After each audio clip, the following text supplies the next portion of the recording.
ये बहुत पुरानी कहानी है। एक घना जंगल था। उस जंगल में एक गुफा थी।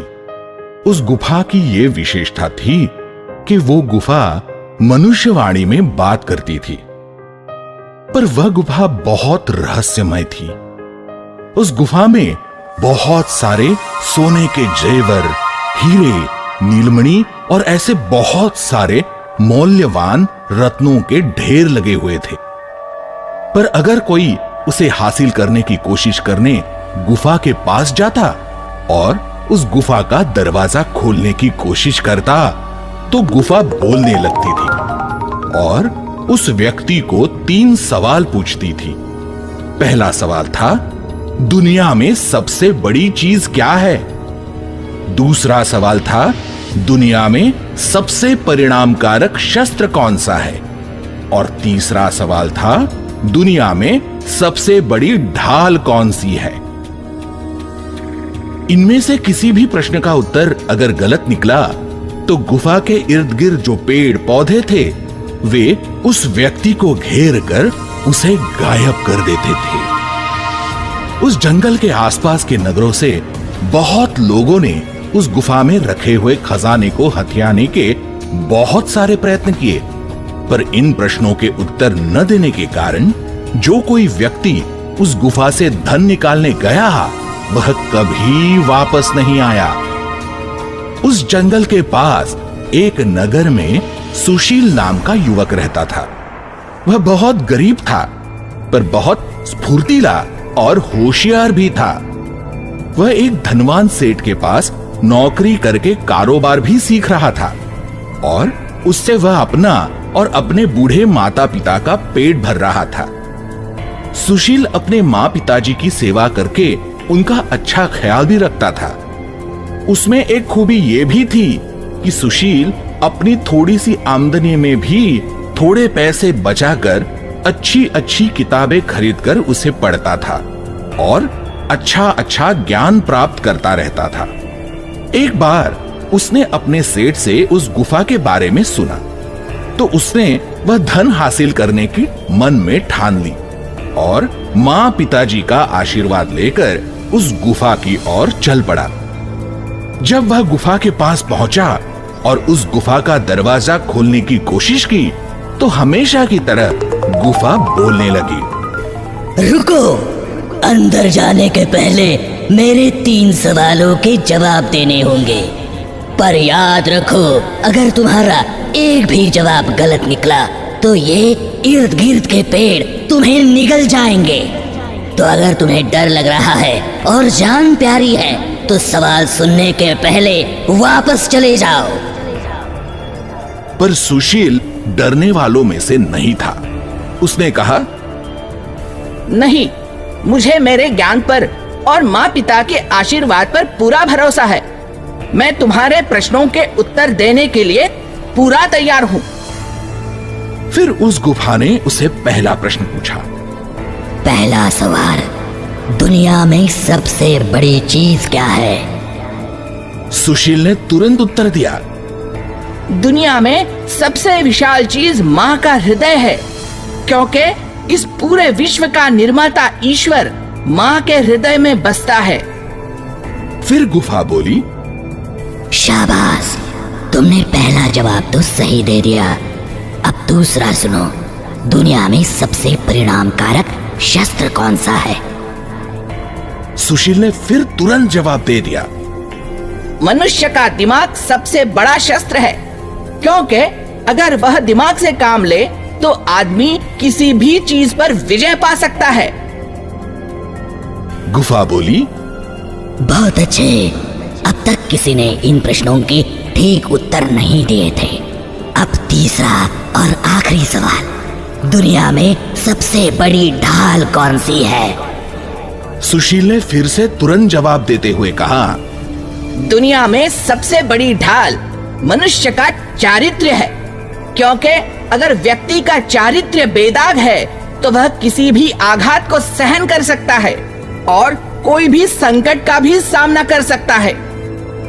जैसे ही सुशील ने ये उत्तर दिया तो अचानक वहां पर एक बिजली गिरी और गुफा का दरवाजा खुल गया और अंदर से एक परी जैसी सुंदर युवती बाहर आ गई और बोली, मैं एक शापित राजकन्या हूँ और ये सब धन मेरा है।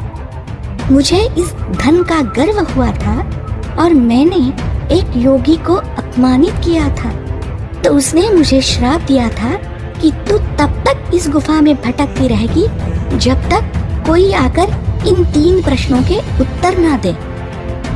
तुमने यहाँ आकर सिर्फ धन ही हासिल नहीं किया है, बल्कि तुम्हारी होशियारी से मेरा दिल भी जीत लिया है। मैं तुमसे विवाह करना चाहती हूँ। सुशील ने उस राजकन्या की बात मान ली और उसे पूरे धन के साथ घर ले आया और माँ पिता के आशीर्वाद से उस राजकन्या से विवाह कर लिया।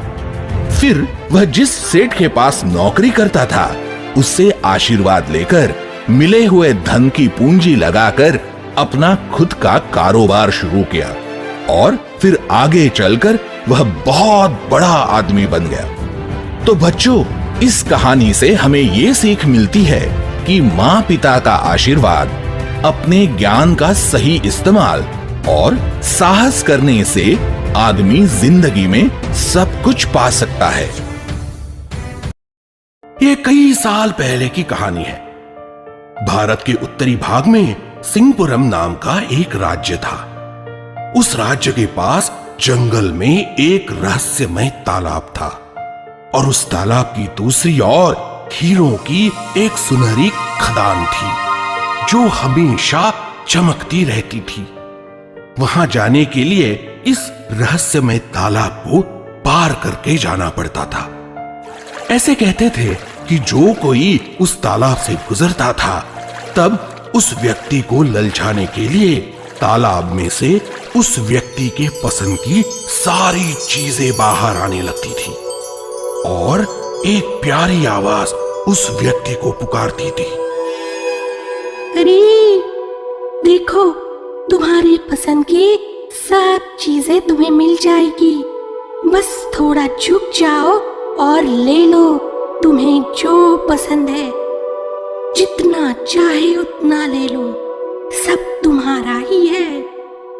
जैसे ही लालच में आकर वह व्यक्ति झुककर किसी भी चीज को लेने के लिए हाथ बढ़ाता था तो वह तालाब उस व्यक्ति को खींच लेता था और अपने में निगल लेता था।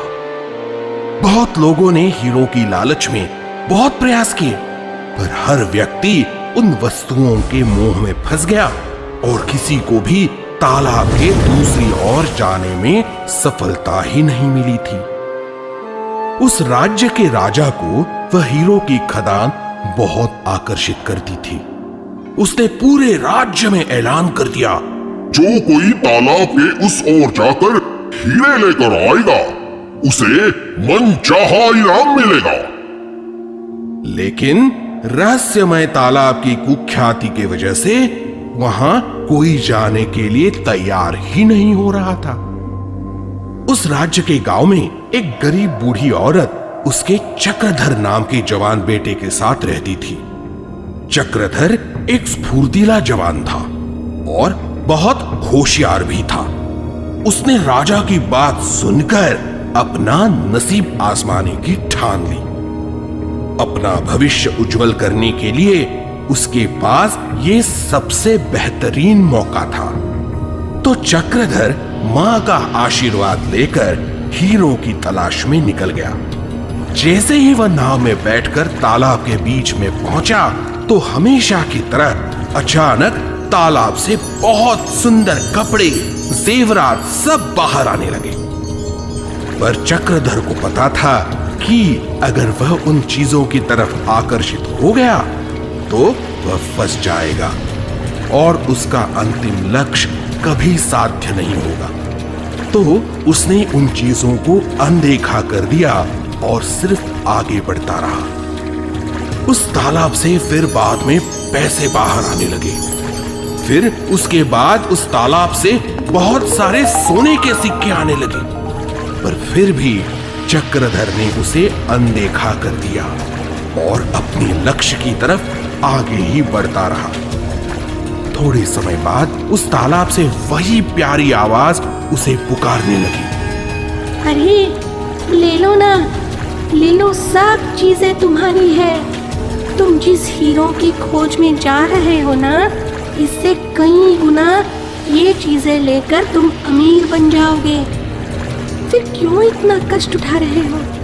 आगे गए तो बहुत संकट है, तो समझदारी से काम लो। ये पूरा धन इस नाव में रखकर वापस लौट जाओ, इसमें ही तुम्हारी भलाई है। नहीं तो आगे बहुत खतरा है। चक्रधर को न पैसे का लालच लुभाता है, न कोई खतरे का डर। वह अपने लक्ष्य की ओर आगे ही बढ़ता रहता है और तालाब को पार कर लेता है। तालाब के उस पार उसे हीरों की खदान मिलती है और चक्रधर वह खदान से बहुत सारे हीरे नाव में रखकर राज्य में वापस लौट आता है। राजा उन हीरों को देखकर बहुत खुश हो जाता है और बोलता है, वाह, अद्भुत! जो राज्य के शूरवीर योद्धा नहीं कर पाए, वह तुमने कैसे किया? मैं तुम पर बहुत प्रसन्न हूं। बोलो, तुम्हें क्या चाहिए? तुम जो कहोगे मैं तुम्हें दे दूंगा। उस पर चक्रधर ने कहा, राजा, मुझे मेरे लिए कुछ नहीं चाहिए। मैं कहता हूं कि इन पैसों का उपयोग प्रजा के सेवा में लगाया जाए और जिससे प्रजा भी सुखी रहे और आपका नाम भी हो। चक्रधर की बात सुनकर राजा और भी प्रसन्न हो गया और चक्रधर के साहस, सच्चाई, होशियारी और सेवा भाव को देखकर उसे उस राज्य का मंत्री नियुक्त कर लिया। तो बच्चों, इस कहानी से हमें यह सीख मिलती है कि हमारे लक्ष्य से हमें कभी भी भटकना नहीं चाहिए। और दूसरी बात, दूसरों का जो करे भला, उसका भी होता है भला।